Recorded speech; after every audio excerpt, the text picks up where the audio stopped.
But we begin this morning with another colleague who recently died, Fred Cogley, former head of RTE Sport, studio anchor, broadcaster, commentator, and for many years the voice of Irish rugby. So, my father was in the newspapers, and I started in the newspapers, but then went into broadcasting. My grandmother was very into the theatre and so on. She was a founder director at the Gate Theatre, and she had her own studio theatre club and so on here for many years. She was a great person of the theatre in Dublin and Ireland.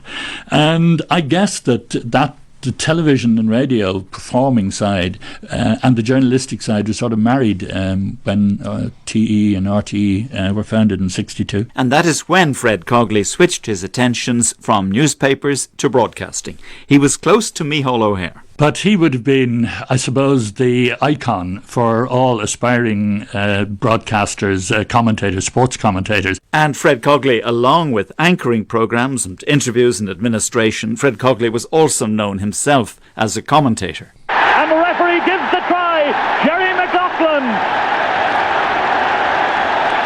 What a great burst by Ireland. Jerry McLaughlin is delirious. He may not look it, but he was a moment ago. Here it is again. Campbell the one once more.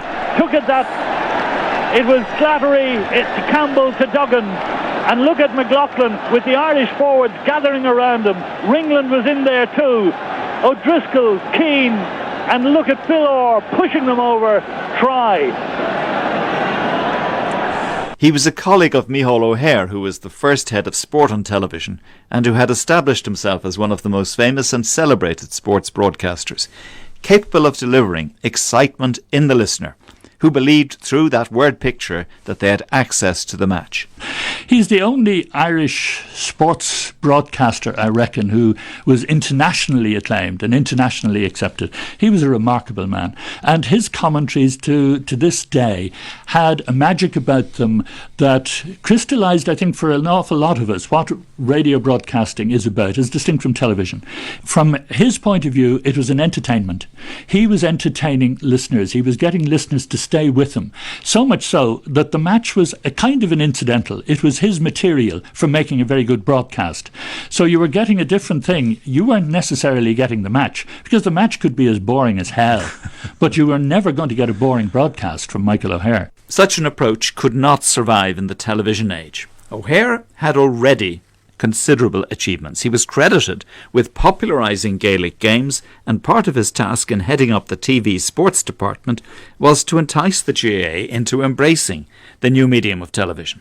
This was a task he passed on to Fred Cogley when Fred succeeded him as RTE head of sport. Like many sports bodies in the early years of television, many people in the GAA were suspicious that if television won access to the big matches, they would fill the armchairs with hundreds of thousands of viewers, but empty the terraces where less glamorous matches were being played. And that's why I'm delighted that after all these years of persuasion from ourselves and RTE of the GAA, trying to say to them, the best exposure you can get, the best promotion you can get, and indeed, in fairness, the best programming we could have, would be, in television terms, live coverage of the top games in GAA every Sunday. And for years and years and years, the GAA didn't resist it because they didn't agree with it, but they were concerned about the effect of attendances at their club games throughout the country, that this would be detrimental, and they were trying to get the balance right. This is from an interview with Rodney Rice of almost 20 years ago. There's no doubt in Ireland that Gaelic football and hurling, without question, far and away, attract the most listeners and viewers. They are the sports that are most popular, at all levels. Soccer would be next, I suppose. Rugby would be a poor third in terms of popularity. It does have, at certain times, when Ireland are playing in a Triple Crown game, sure, but in the ordinary run-of-the-mill stuff, the attendances are not there. The interest isn't as broad as it would be for Gaelic football and hurling, and I don't think that's any secret. And you say, if you're in a job, these are the priorities, and certainly you would perhaps have a better appreciation of what games in a particular code are more interesting. But that's about the only area. But certainly soccer, of course, has been going up very, very strongly in recent years. It has, and the success of the Republic of Ireland team in the World Cup and the European Cup and those competitions has done a huge amount to improve the popularity of the game here. And then the explosion of exposure of the English game, the Premiership, on so many television services has had to have an effect. And in his interview with Rodney Rice, Fred Cogley also told this story about one of his first jobs when he joined the sports department in the early 1960s, a meeting with Muhammad Ali. And I was detailed to go and collect him from the hotel in the Kiltinnan Sport Hotel. He was bringing the world boxing legend to Donnybrook to be interviewed on television by Micheál O'Hare. And I went out with a chauffeur-driven car and we were chatting away about the excitement of meeting this guy. And when we met him, he got into the car, he was ready to come, and he got in with a colleague, a brother or a friend, and we got to saying, "Are you enjoying your stay in Ireland?" And he was quite dismissive, fair enough, but he kept spinning out these rhyming couplets.